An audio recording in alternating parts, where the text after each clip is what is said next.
반갑습니다. 오늘도 주님께서 저희를 이렇게 다시 만날 수 있게 인도해 주셨습니다.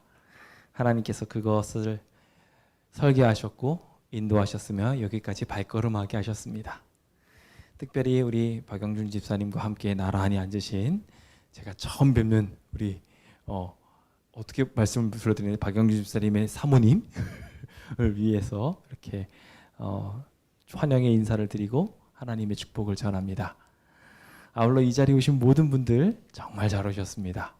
하나님께서 이 모든 만남들 속에 함께 하시고 복 주시리라 생각합니다.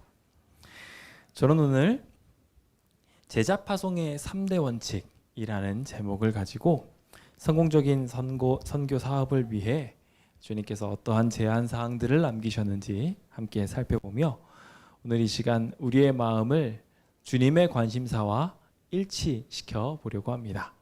부디 그 가운데 하나님의 크신 은총과 복이 있게 되시길 간절히 바랍니다. 먼저 마태복음 28장 19절 20절에 있는 말씀을 함께 읽어보도록 할까요? 함께 읽겠습니다. 시작. 그러므로 너희는 가서 모든 민족을 제자로 삼아 아버지와 아들과 성령의 이름으로 친례를 베풀고 내가 너희에게 분부한 모든 것을 가르쳐 지키게 하라. 아멘. 우리 주님께서 우리에게 마지막으로 남겨주신 가장 큰 사명입니다. 우리가 흔히 대사명이라고들 말하죠. 청개구리조차도 마지막 말은 듣는데 우리 신앙의 청개구리인 우리들 마찬가지로 다른 거는 잘 못 지켰어도 예수님의 마지막 부탁만큼은 잘 지켜야 되지 않겠습니까? 주님께서 모든 백성들에게 다시 만나고 싶어서 하신 말씀, 이 전국 복음이 온 세상에 증거되면 그제야 끝이 오리니 이 복음 좀 잘 전해다오 라고 이야기하며 내가 다시 너희를 구원하러 올게 라고 하신 그 약속, 그것을 증거하는 일에 앞장서 달라고 제자 삼고 그들을 돌봐달라고 부탁하신 그 부탁, 우리 꼭 지켜야 되지 않겠습니까? 주님께서는 모든 제자들에게 이와 같은 부탁을 하시며 특별히 예수님을 3번이나 부인했던 베드로를 보다듬으시며 3번이나 당부하셨습니다. 내 양을 치고 먹여달라고 말입니다. 주님께서 그 양을 돌봐달라는 말씀은 여기 우리에게 주어진 이 대사명과 동일한 말씀으로 우리에게 주어진 양들을 이 잃어버린 바 되고 주님의 보살핌이 필요한 모든 양들을 잘 보살펴 달라는 주님의 부탁이기도 하였습니다. 일주일간 삶을 살아가면서 정말 마음껏 살아가던 우리의 삶들, 이제 안식일을 맞이하여 주님 앞에 왔으니 주님이 바라시는 소원과 소망에 우리 함께 눈 돌려보고 우리의 삶의 제1 목표가 바뀌게 되는 경험을 하게 되었으면 좋겠습니다. 주님께서는 내 자손이 땅의 티끌과 같이 되어서 내가 서쪽, 동쪽, 북쪽, 남쪽으로 퍼져나갈 것이다 라고 이야기하며 아브라함에게 복을 주실 것에 대하여 약속하여 주셨습니다. 그 동일한 복이 사실 우리 하나님의 백성들에게도 있다는 것 알고 계십니까? 아브라함, 그 한 가정으로 시작했던 가정이 이렇게 거대한 민족을 이루고 심지어 아브라함은 그냥 한 민족의 아버지가 아니라 열국의 아버지가 되어서 많은 나라들의 기초를 세우는 위대한 조상이 되어 그들의 마음속에 하나님이 자리 잡을 수 있도록 하는데 아주 주요한 역할을 하게 되는 이가 바로 이 아브라함이를 생각해 보게 될 때 오늘 우리도 마찬가지로 이와 같은 복의 근원이 되어 주변 사람들에게 하나님을 향한 온전한 신앙을 드러내지 못한다 할지라도 최소한 하나님에 대한 존재감을 느끼게 하고 경외감을 느끼게 하고 결국 하나님을 최소한 내가 구원자로 받아들이지 않더라도 하나님 정말 경외롭습니다라고 찬양할 수 있게는 만들어야 하지 않겠습니까? 아브라함의 그 놀라운 기적이 오늘 우리의 삶에 일어나게 되기를 예수님의 이름으로 축원드립니다. 그래서 우리가 믿는 하나님으로 말미암아 모든 이들이 박수를 치고 경탄을 하고 하나님을 자연스럽게 경외하게 되는 그 아름다운 지경에 이르게 된다면 주님이 약속하신 대로 주님이 이 땅에 다시 오셔서 우리를 구원해 주시리라 생각합니다. 온 세상에 하나님을 증거하는 그 일이 우리의 최선의 목표가 되어 그 일을 이루기로 결심하는 귀한 주의 백성 되시길 간절히 소망해 봅니다. 오늘은 우리는 그 일들을 이루기 위해 제자 파송의 3대 원칙에 대해서 함께 생각해 보려고 하는데요. 제자들은 특히나 그들의 삶에 위기가 올 때마다 주님과 함께 경험했던 이 제자 파송의 경험들로 인하여 힘을 얻었고 그 원칙을 지켜가며 선교사들을 파송하고 스스로 선교하였으며 더 나아가 그 일들을 통하여 하나님의 나라가 가까워오도록 앞당기게 노력을 했었음을 우리는 알게 됩니다. 그래서 오늘 우리도 이 일에 집중해 보려고 합니다. 장차 우리가 시련과 시련을 당하여 낭망하게 될 때, 여러 가지 어려운 일들로 인하여 선교가 막히게 될 때 이 원칙으로 돌아가서 우리의 제자됨을 확인하고 하나님께서 이룰 구원에 한층 더 가까이 가고자 함께 결심해 보자는 것입니다. 주님은 위기 때마다 이와 같은 방법으로 우리를 구원하고자 부르시고 또한 새롭게 변화시키려고 하십니다. 이 제자의 3대 원칙을 다시 한번 짚어보며 오늘 우리의 삶에 예수 그리스도의 제자로서의 정체성을 분명하게 자리 잡아가 보시기를 예수님의 이름으로 축원드립니다. 주님께서는 예수님의 제자들과 함께 살아가셨습니다. 항상 함께 곁에 있으셨지요. 그래서 그분이 어떤 생활 패턴으로 살아가시는지를 제자들에게 그대로 보여주셨습니다. 선교는 어떻게 하는 것인지도, 병자를 고치는 것도 어떻게 하시는 것인지도, 그리고 잠자고 먹고 마시는 것까지도 어떻게 하는 건지를 그대로 보여주셨죠. 사실 이게 제자 훈련 방법입니다. 내가 어떻게 하는지를 그대로 보여주는 일. 그래서 사실 신앙인이라면 예수님의 모습을 담기 위해 애써야 할 것이며 그러한 모습을 조금이라도 전해주려고 하는 모습을 모두가 가져야 할 것입니다. 혹 그것에 미진한 점이 있다면 목회자나 장로나 집사가 그 일들을 배우며 익혀왔던 것을 곁에서 보면서 그대로 따라가려고 애쓰며 내가 말하는데 미진하고 부족한 것이 있으면 혹시 이번 주에 나에게 주어지는 메시지는 무엇인가 하고 집중해보며 교회당에서 혹은 다른 소그룹 자리에서 주어지는 말씀들을 익히 잘 듣고 그것들을 익혀서 다른 이들에게 그대로 전도하는 일들이 우리의 삶의 패턴이 되어야 할 것입니다. 제자들도요.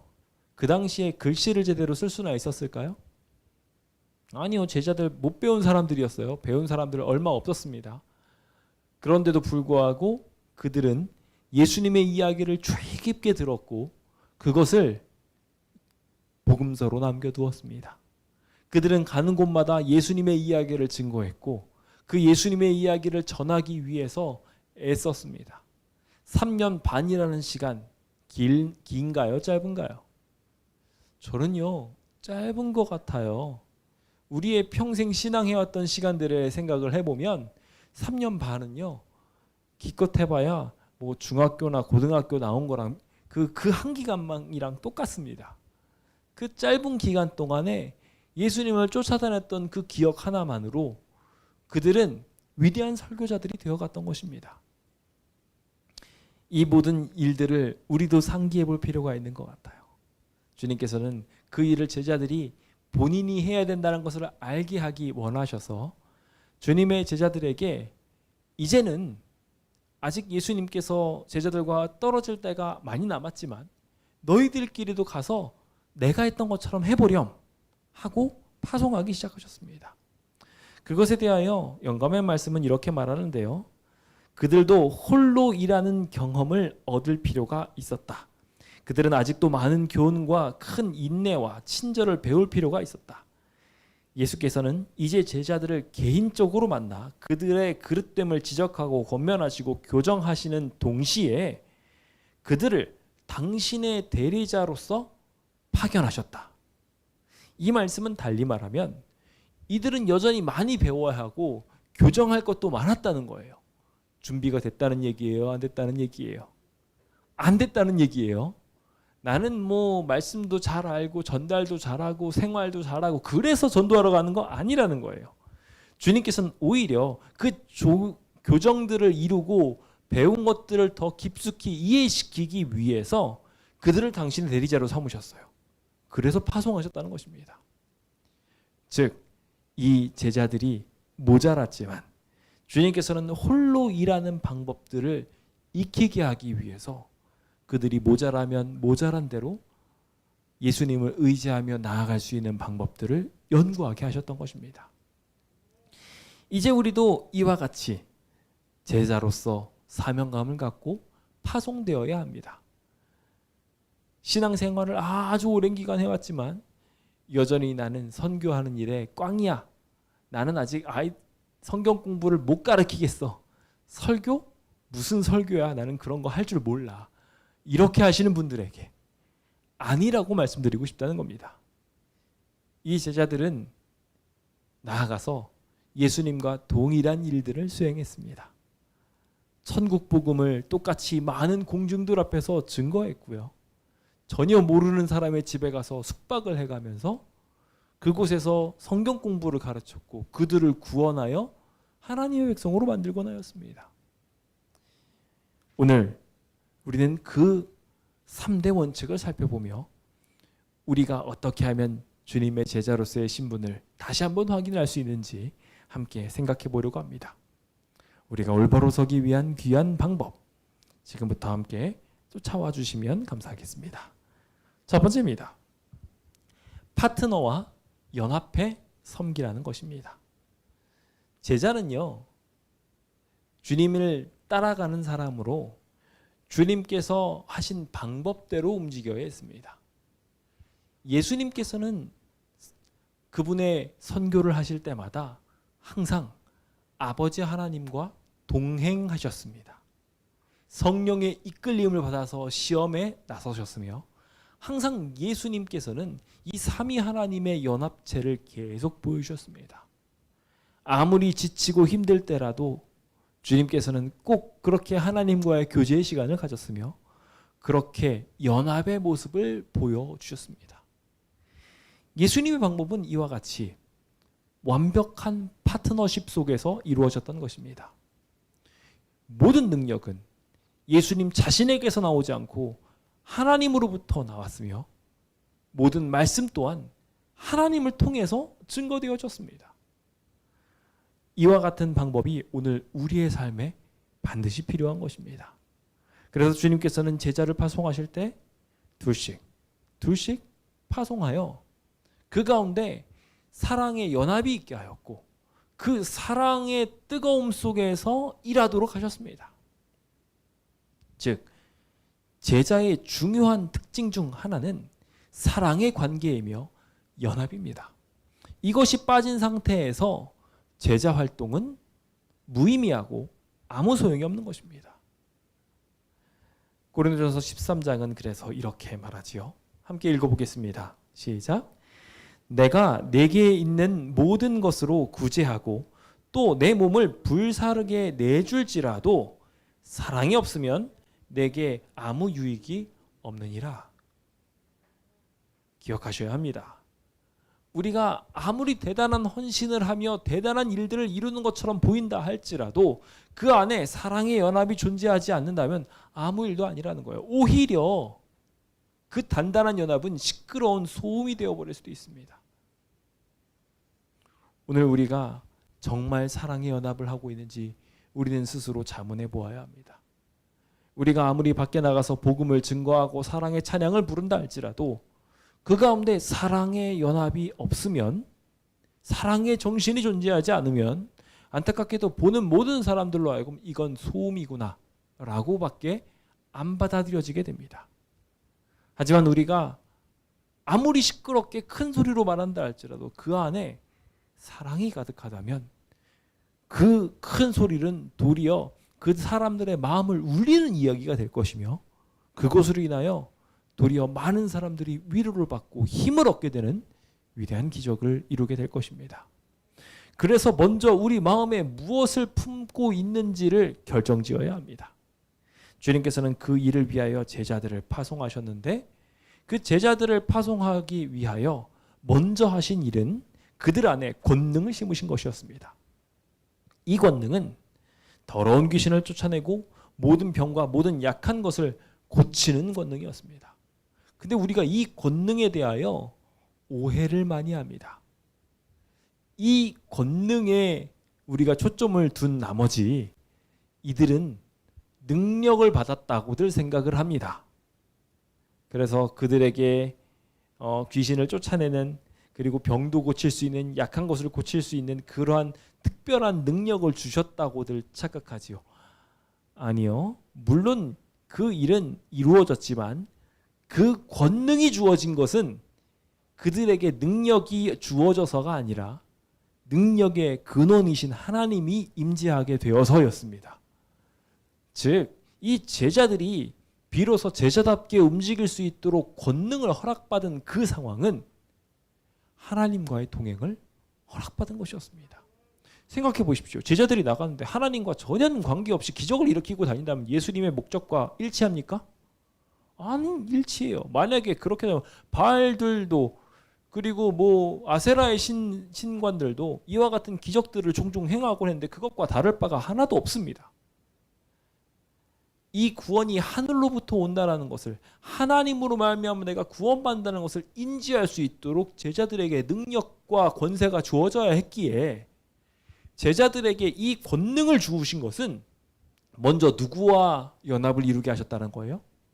하나님과 연합을 이루게 하셨다는 거예요. 그렇습니다. 제자는 제자의 정체성을 지키기 위하여 그리스도인답게 되기 위하여 먼저 하늘과 연합되어져야 됩니다. 하늘과 연합되어지고 나면 그들의 목적과 뜻과 모든 생각들이 하늘과 연결되어졌기에 그들이 나가는 발걸음마다 승리가 있을 수밖에 없습니다. 하나님의 목적과 일치하니 하나님께서는 그곳에 더러운 영이 있으면 그 더러운 영을 쫓아낼 것이고 병든 자들과 약한 것들이 있으면 그들을 고치실 수 있는 능력까지도 베풀어 주셨던 것입니다. 우리가 그 하나님의 뜻과 함께하는 그 귀한 연합에 먼저 들어가야 합니다. 이 권능에 들어간다는 것은 무엇이라 생각하십니까? 주님께서는 제자들을 부르셔서 보내셨다고 말하고 있습니다. 제자들이 자기가 있던 위치에서 가만히 있었던 것이 아니라 하나님의 특별한 목적을 위해 자기가 있는 위치에서 떠나서 다른 일을 하게 되었다는 거예요. 이해되십니까? 무엇이 하나님과의 연합인지. 우리가 앞서 말했던 아브라함의 믿음은 어디서부터 그 칭찬을 받기 시작하냐면 갈대아 우르에서 자기가 원래 살고 있던 곳에서 모든 기반을 버리고 떠나오는 것부터 시작했음을 우리는 알게 됩니다. 그 모든 것들을 버리게 되면 그동안 해왔던 것들도 다 놓아야 했습니다. 그거 다 하면서 한다면 아무 의미가 없어요. 나온 게 아니에요. 그렇죠? 원래 하던 것들 다 해가면서 누리던 것들 다 누려가면서 나온다면 그건 나온 게 아닙니다. 주님께서는 그 모든 것들을 내버려 두고 심지어 가족과 친척까지도 내버려 두고 오도록 하였습니다. 제자도 마찬가지로 그렇게 파송된 것이었습니다. 자기가 살아가던 모든 생활이나 여건들을 다 내려놓고 하나님의 목적을 위해서만 움직였던 거예요. 말 그대로 이 선교 활동은 단기 선교였습니다. 아주 오래 갔다 온 것도 아니에요. 그냥 내가 한 주, 두 주, 어쩌면 더 짧았을 수도 있어요. 그 기간 동안 내가 주님을 위해서 일해보겠다고 이야기하며 나간 것입니다. 자신의 생계를 멈추고 마치 휴가를 쓰고 주님을 위해서만 내가 온전하게 시간을 쓰겠습니다 라고 이야기하면서 나갔던 것과 같은 일들을 이루며 내 목적이 아닌, 내 바람이 아닌 하나님의 목적을 위해서 연합하기로 결정하게 되었을 때 하나님과의 연합이 먼저 이루어지게 된 것이었습니다. 이 연합이 없이 우리가 주님의 일을 수행하려고 한다면 안타깝게도 그 파트너십이 부족했기 때문에 우리는 이 땅에서 승리할 수 없게 될 것입니다. 참된 기적은 이와 같이 내려놓고 주님을 위해 떠나가는 것부터 시작합니다. 그래서 우리는 예배를 위해서도 일상을 내려놓고 이쪽으로 오게 되어 있지요. 사단은 참 똑똑한 것 같습니다. 그래서 요즘에는 일상을 내려놓지 않고도 예배드릴 수 있는 방법들을 만들었습니다. 그래서 요즘에는 예배인지 일상이 연속선상인지 알지 못할 정도로 아주 말씀을 가까이서 듣게 되었습니다. 그것이 우리에게 장점이 될 때도 있지만 시간을 완벽하게 구별하는 것에 있어서는 굉장히 후퇴되어 버리고 말았습니다. 이제는 성전에 나와 모든 것들을 포기하고 하나님께 집중하는 일이 어색해져 버리고 말았습니다. 이 일들을 위해서 우리 모두 기도합시다. 하나님을 위해 내려놔야 참된 파트너십이 만들어집니다. 두 번째로 주님께서는 그들을 둘씩 파송하셨습니다. 이것은 하나님과의 연합만이 아닌 제자들끼리와의 연합도 신경 쓰셨다는 것을 발견하게 됩니다. 베드로는 그의 형제 안드레, 그리고 세베대의 아들들은 둘이 합쳐서 야고보와 요한이 함께 손잡고 나갔습니다. 빌립과 바돌로메는 우리 나다나엘 잘 아시죠? 빌립이 인도해가지고 예수님께 온 사람이에요. 그렇게 친분을 맺었던 그 둘이 손잡고 전도하러 나갔어요. 이와 같이 공통점 있는 이들마다 서로 자신을 이해할 만한 사람들과 손잡고 나가서 복음을 전했습니다. 심지어 유다까지도요. 가나나인 시몬과 가룟 사람 시몬, 이 근처에 있는 사람이 아닌 각각 자신의 출신 지역이 달랐던 사람들끼리 해가지고 공통점을 막 묶어내셔서 일하게 하셨어요. 주님이 이 모든 일들을 수행하셨던 이유는 이 연합이 하늘과의 연합만으로 부족했기 때문에 그렇습니다. 옆에 사람이 있으면 자기 뜻대로 혼자서 독불장군처럼 이끌어 나가기 힘듭니다. 사람은 둘만 모여도 너무 천지 차이가 되는 것 같아요. 심지어 부부라고 평생을 같이 살면서도 그거 못 맞추잖아요. 그렇죠? 상대방이 원하는 거 그거 못 맞추면서 살아가는 것이 우리의 모습입니다. 그래서 뭐가 필요해요? 연합을 위해서는요, 희생이 필요해요. 내가 원하는 방향이 아니라 상대방이 원하는 방향을 알고 그렇게 나갈 필요가 있어요. 동시에 그렇게 나가게 되면 혼자서는 가다가 시리에 빠져서 고꾸라질 수 있는데 둘이 옆에 같이 있으면 옆에 사람이 고꾸라지는 모습을 보고 곁에 있는 사람이 자신을 희생해서 이 사람을 보다듬어 주거든요. 혹은 너무 잘 돼서 너무 성공해서 교만해지면 옆에 있는 사람이 함께 붙잡아서 그 사람을 잘못된 방향으로 가지 않도록 붙들어 줄 수 있게 됩니다. 그래서 주님께서는요, 반드시 파송하실 때 짝을 이루어서 파송하셨습니다.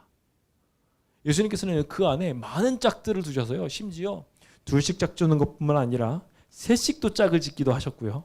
그렇죠? 그리고 넷씩도, 그리고 12명씩도, 그것을 대그룹으로 만들어서 70명씩도 짝짓게 하시는 등 주님께서는 아주 다양한 방법으로 그들을 연합하게 하시고 움직이게 만드셨음을 우리는 발견하게 됩니다.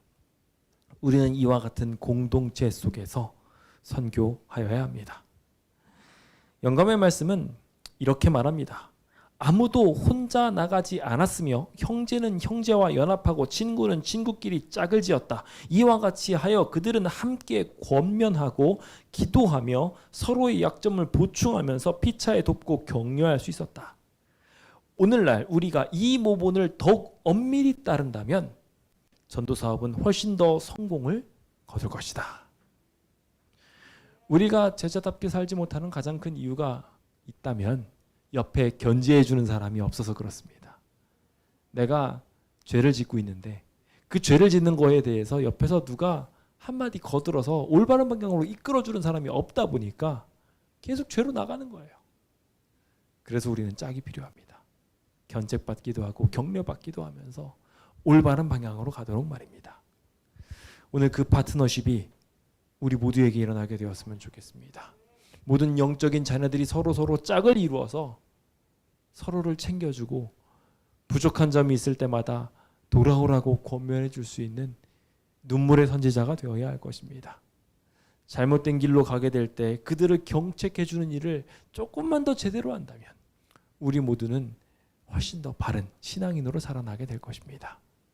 오늘 그 일들을 위하여 서로 기도하며 우리의 주변의 사람들과 더욱 친밀하게 둘씩, 셋씩, 혹은 12명씩, 혹은 70명씩 꽉꽉 뭉쳐져서 서로를 넓게 사귀고 깊게 사귀는 그런 귀한 주님의 일꾼 되시길 예수님의 이름으로 축원드립니다. 이와 같이 주님의 백성들은 첫 번째 파트너십을 통해 가지고 그들의 정체성을 증명하였는데요. 이 파트너십에 의해 가지고 자연스럽게 두 번째 정체성도 만들어지게 되는데 그것은 바로 이웃에게 천국을 전파하게 하는 일이었습니다. 그들은 자연스럽게 옆에 있는 가장 가까운 사람들과 연합하게 되었다 보니 그 가까운 사람들과 그들의 지근에 있는 가까운 사람들을 만날 수 있게 되었습니다. 기억하십시오. 제자 파송의 또 하나의 원칙은 너무 먼 곳을 비추는 것이 아니라 가까운 곳부터 비추는 것입니다. 데살로니가전서 4장 9절에 보면은 교회에 원래 가져야 될 특성을 이렇게 설명하고 있습니다. 함께 읽어볼까요? 시작. 형제 사랑에 관하여는 너희에게 쓸 것이 없음은 너희들 자신이 하나님의 가르치심을 받아 서로 사랑함이라. 자, 여기 주님의 교회의 모본이 들어가 있습니다.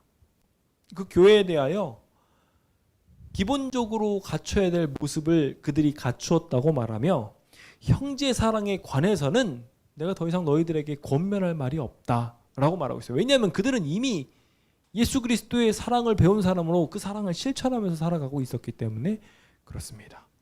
이것은 교회가 갖춰야 될 기본적인 가치관이며 이 가치관을 통해서 상호간에 연결되어져 있어야 합니다.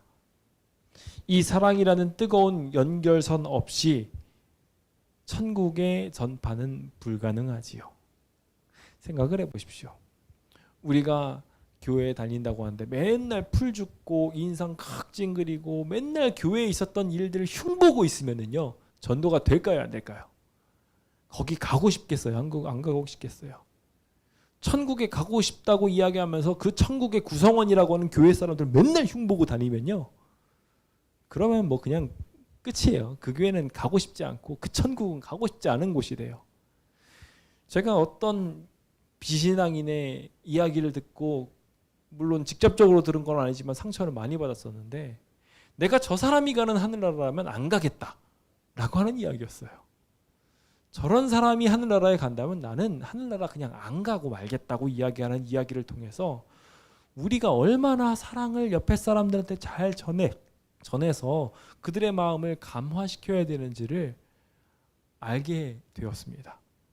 제가 그 이야기가 더 슬프다고 생각했던 것은 그가 저 사람이 하늘나라를 가면 이라고 했던 그 저 사람이 그들의 가족이었다는 거예요. 자신의 가족에 보면서 그런 이야기를 하는 것을 보고 제가 너무 가슴이 아팠어요. 근데 문제는 그와 비슷한 일들이 우리 신앙인들 안에서도 종종 생겨나더라는 거예요. 우리가 잘못된 모습을 보여주어서 가장 가까운 가족들, 가장 가까운 이웃들을 오히려 비신앙인으로 이끌고 있는 것이지요. 그래서 주님께서는 먼저 무엇부터 하라고 했냐면 이웃부터 선교하라고 했어요. 가족부터 선교하라고 했어요. 주님께서는 그래서 마태복음 10장에 이제 제자 12를 보내시면서 명령하시기를 이방인들이 사는 길로도 아예 가지 말라고 했어요. 거기는 갈 필요도 없다는 거예요. 거기 혹 유대인들이 있다 할지라도 굳이 거기부터 들르지 말고 사마리아인들, 유대인의 혈족이잖아요. 핑계를 대가지고 어쩌 연결하면은 내 친척의 사촌, 사돈의 팔촌 정도 된다고 해가지고 거기를 선교하러 갈 수도 있는데 그렇게 하지 말라고 했어요. 뭐부터 먼저 전도하라고요? 이스라엘 집에 잃어버린 양부터 먼저 체크하라는 거예요. 가화만사성이란 말이 있죠. 맞아요. 가정이 먼저 잘 돼야지 다른 일들이 다 이루어집니다. 근데 가족 선교가 제대로 되지 않은 상태에서 남들한테 선교를 한다? 그러면 그것은 결국 훼손될 수밖에 없습니다. 결국 좋은 거라고 받아들여지지가 않는 거예요. 그렇죠? 그래서 참되게 좋은 거라고 받아들이게 하려면 우리는 먼저 가족들이 너무 신앙 안에서 행복한 모습을 보여주어야 돼요. 그러고 나면 감동을 받아요. 그런 의미에서 저희는 가족들이 함께 연합해서 하는 안교 순서를 다시 한 번 더 꿈꿔야 될 필요가 있는 것 같아요. 옛날에는요, 안교 순서를 하면은 뭐 어떤 특별한 순서를 계획해서 하는 것이 아니라 한 가족들이 나와서 그것에 대해 자신이 받은 감화들이나 영감들을 전달하는, 고백하는 그런 형태의 안교 순서가 참 많았었거든요. 근데 어느 순간부터는 그런 게 다 사라지고 아주 수려하고 화려한 말발로 그냥 순서만 꽉 채워버리는 그러한 안식일학교 순서로 바꿔져 가는 모습이 바뀌어져요. 그러다 보니까 그러한 순서는 사실 다른 세상에서도 전문가들 많이 보거든요. 그 사람들이랑 비교해 보면은 자연스럽게 가치가, 저 사람들 내가 왜 굳이 여기 있는 사람의 이야기를 들어? 아무개 학과의 전문가인 박사가 와서 말하는 그 이야기를 듣지. 그렇게 선택해버리게 되는 거예요. 근데 우리가 여기 와가지고 사랑을 증거하면, 그래서 우리 이웃과 우리의 사랑하는 가족들과 연합된 모습들을 보여주고 그것을 증거하면 그것이 그 사람들에게 숨길 수 없는 보화로 와닿는다는 거예요. 나는 저 공동체에 들어갈 수 없을까? 라고 생각하며 날마다 사람이 더해지는 이유는 떡을 먹고 함께 나누고 주님의 사랑 안에 결합하고 그런 모습 보고서 반해가지고, 그래서 실제로 교회에 오게 되는 많은 사람들의 어떻게 교회 오셨습니까? 라고 이야기하면 거의 대부분 내 지인이 너무 거기가 좋고 행복하다고 하는데 나도 그 행복한 만남에 함께하고 싶어서 왔다. 이 가장 큰 이유예요. 오늘 우리도 마찬가지로 그런 일들에 마음을 먼저 두어야 할 것입니다. 그리고 기억해야 할 것은요, 이렇게 해야 될 가장 큰 이유는, 첫 번째는 내 가족도 함께 선교할 일꾼으로서 거듭나야 하기 때문이며, 여기 나온 것처럼 이스라엘 집이 예수님의 목적을 이해해야 예수님의 일꾼으로서 다 함께 움직일 수 있는 가장 확실한 일꾼이 될 거잖아요. 오랫동안 내 감화를 받아왔고 이 교회의 영감을 받아왔던 사람이 주님 가까이에 있어서 일해야 훨씬 더 능률적으로 일할 수 있는 게 맞잖아요. 그렇기 때문에 먼저 그렇게 그들을 일꾼으로 만드는 일이 필요함과 동시에, 여기 그 얘기를 영감의 말씀 쭉 이야기하고 있는데요, 여기에다가 제가 첨부해서 말한다면 그렇게 해가면서 자기 자신이 단련이 돼요. 바깥 사람에게는요, 잠깐 예쁜 모습 보여줄 수 있어요. 잠깐 신기실한 모습 보여줄 수 있는데 가족들한테는 그게 안 돼요. 모든 모습이 다 보여줘요. 그러려면 그 모든 모습이 보여주는 가운데 기본적으로 자신의 삶이 영적으로 채워져야 될 필요성을 느끼게 되고 하나님을 더 찾게 됩니다. 그렇죠? 거기다가 더 나아가서 자신의 삶을 올곧게 만들기 위해 애쓰게 돼요. 같은 신앙인과 함께 있게 되기 위해서. 그리고 마지막으로 이렇게 하는 과정들을 통해 가지고 옆에 사람들과 함께 선교하는 동역자로서 서게 되는 일들까지도 함께 이루어지게 돼요. 얼마나 큰 유익입니까? 가족을 함께하는 것이 다소 어려운 난이도처럼 느껴질지 모르겠지만 가장 확실하게 하나님 곁에 붙어있는 방법이에요. 그래서 주님께서는 먼저 가족과 이웃을 향해 함께 시간을 보내는 사람들과 함께 먼저 화목하고 사랑을 나누라고 이야기하는 것입니다. 근데 문제는 반대로 어떻게 하는 경우들이 많냐면, 내가 신앙하는 것과 내 기분은 별개인 거예요. 그래서 나는 신앙을 하고 있는데 옆에 사람이랑 같이 신앙을 하게 되면 내 기분을 마음껏 풀 사람이 없다고 생각하게 되어서 옆 사람과의 관계를 그냥 시원하게 터뜨리기 위해서 그냥 선교하기를 포기하는 사람들도 있어요. 옆에 있는 사람이 신앙을 열정적으로 하는 것이 나에게 도움이 된다고 생각하지 않고 오히려 짐이 된다고 생각해서 그들과의 진정한 영적 연합을 꿈꾸지 않게 되는 경우들도 있어요. 심지어 더 나아가서 그냥 상처를 줘버려요. 낙담하도록. 그 일들이 우리 주변에 굉장히 많습니다. 단순히 우리 가정에서만이 아니라 우리 이웃들 간에서도, 함께 일하는 동료들 속에서도 그렇게 화목과 사랑을 도모하기보다는 서로에게 상처 주고 오해하고 미워하고 그런 일들이 허다하게 일어나더라는 것입니다. 부디 제자로서 원래 가져야 될 첫 번째 목표를 기억하시기 바랍니다. 우리는 곁에 있는 사람을 세우기 위하여 제자로서 불림을 받았습니다. 가장 가까운 사람부터 선교해야 되고 그들이 반드시 하늘나라 가야 된다는 마음으로 우리는 사역해야 합니다. 그렇게 함께 꿈꿔보시겠습니까? 그 목표를 향하여 함께 나아가면서 가서 전파하십시오. 천국을 말입니다. 병든 자를 고쳐주는 것도 일단 누구부터? 우리 가장 가까운 사람들부터. 하나씩 하나씩 천국을 만들어가는 거예요. 너무 멀리 저기 아프리카 가가지고 거기 가가지고 거기 사람들 고치겠다고 하고 있지 말고 일단 가까운 사람부터, 내가 반드시 하늘나라 데려가야 될 사람부터 하나하나씩 구원해 나가는 겁니다. 주님께서는 그 역량에 대하여 알고 있기 때문에 그 일들을 감당하게 하시고 그 온 가족이 하나로 담납하게 되면 그들을 모아서 어려운 사역지를 갈 수 있도록 비로소 그제서야 허락하십니다. 기억하십시오. 우리 모두 그렇게 아름다운 기적을 이루기 위해서 옆 사람부터 선교하라고 했다는 것을 말입니다. 당장 우리는 코로나라는 시간을 보내고 난 뒤 주변 많은 사람들을 잃어버리게 되었습니다. 그 영적인 사람들을 돌아보고 살펴보며 돌아오게 만들면 하나님께서 얼마나 기뻐하실까요? 잃어버린 바 된 우리의 가족들을 거저받았으니 거저주는 마음을 가지고 선교해 보시길 예수님의 이름으로 축원드립니다. 이제 마지막으로 우리가 함께 나눌 부분은 가장 긴 본문이지만 가장 짧게 마무리 지어 보려고 합니다. 주님께서는 주님의 일을 수행하게 될 때 빈손으로 가서 빈손으로 일하라고 하셨습니다.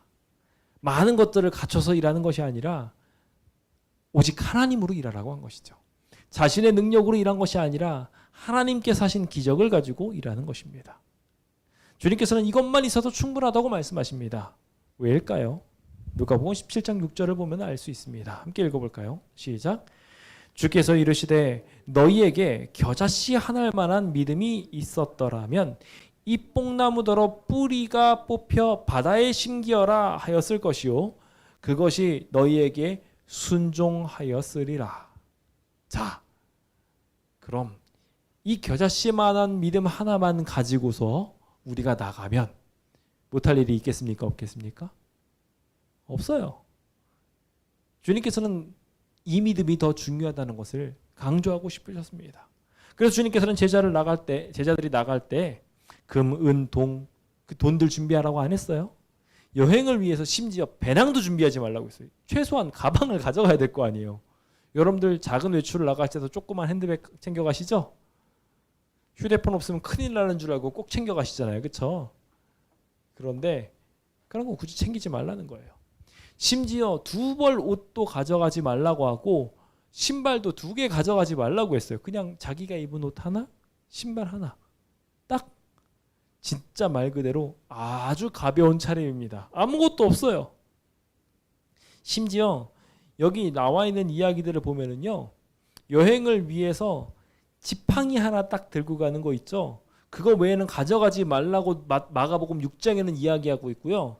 마태복음에는 심지어 지팡이도 2개 이상 가져가지 말라고 이야기를 하면서 하나님께서 알아서 채울 거니까 지팡이 2벌이나 신이나 이런 것들에 포함시켜서 지팡이까지도 여러 개 챙기지 말라고 했어요. 하나님께서 이 선교여행에 함께 하실 것이라는 것을 이렇게 믿음으로 고백하면서 움직이라는 것입니다. 굳이 뭐 대단한 것 챙겨가지고 나가서 뭔가 하려고 생각하는 것보다 진짜 하나님의 능력을 의지해서 파송되는 것이 제자의 모습인 것입니다.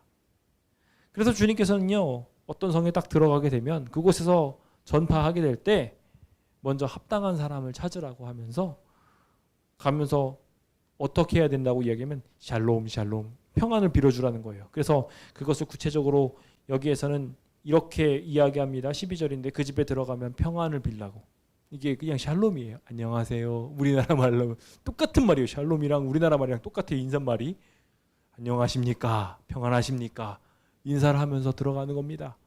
그래서 여러분들도 평안하시길 바랍니다. 라고 이야기를 하면 다예요. 그때 네, 평안하길 바랍니다. 이쪽에 와서 같이 편안하게 앉으시지요. 라고 하는 집에 그냥 들어가라는 겁니다. 그래서 옛날에 한동안 유행했던 방법이 있습니다. 물 한 잔만 얻어먹고 갈 수 있을까요? 다들 기억하시죠?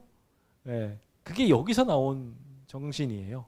그래서 나에게 작은 호의를 베풀어 줄 수 있습니까? 라고 이야기했을 때 상대방이 호의를 베풀어 줄 때 그들에게 그것을 가지고서 자연스럽게 대화하며 사랑을 나누는 방식으로 하라고 주님께서는 말하고 있습니다. 그 집이 이에 합당하게 될 때 너희의 비어있는 이 평안들이 그들에게 부어지게 될 것이고 그들은 그것을 통해서 충만한 은혜를 누리게 될 것에 대하여 말하고 있습니다. 여기서 우리가 잊지 말아야 할 것은 불필요한 무언가를 얻기 위해 인사받기 위해서 여기저기 막 내가 아는 사람들 찾아다닌다거나 막 이런 것들을 하지 말라고 말하고 계셔요. 주님께서 인도하시는 바대로 빈 마음으로 빈손으로 출발했으니 빈 마음으로 거길 가라는 겁니다. 그럼 주님께서 그들에게 축복하실 것이라고 말하고 있습니다. 동시에 거절한 이에 대해서도 명확하게 말씀하셨어요. 그래서 영접하지 않는 사람들에 대해서 너무 매달려 가지고 계속 그들에게 시간 쓰지 말고 그냥 손 털고 다른 곳으로 가라고 말하고 있습니다. 주님께서는 그러면서 아주 강력하게 말씀하시기를 그렇게 외면한 세상을 향하여 심판날에 소돔과 고모라 땅이 그 성보다 견디기 쉬울 것이다라고까지 강력하게 말씀하시곤 하셨죠. 저는 이제 마지막 시대가 정말 가까웠다고 생각이 됩니다. 이제는 어느 집에 가서 물 한 잔만 얻어먹을 수 있을까요? 라고 이야기하면 문을 열어주는 곳이 없습니다. 이제는 우리가 가서 모든 곳들의 영적 상태를 확인하여 이곳이 완전하게 산성화되었다는 것을 증명하는 일만 남았습니다. 그들이 이렇게 계속해서 거절하게 되면 그 거절한 것들이 하늘에 분명하게 기록될 것이고 그 일로 인하여 모든 세상의 운명이 결정되게 되면 이제 예수님 오실 수밖에 없어요.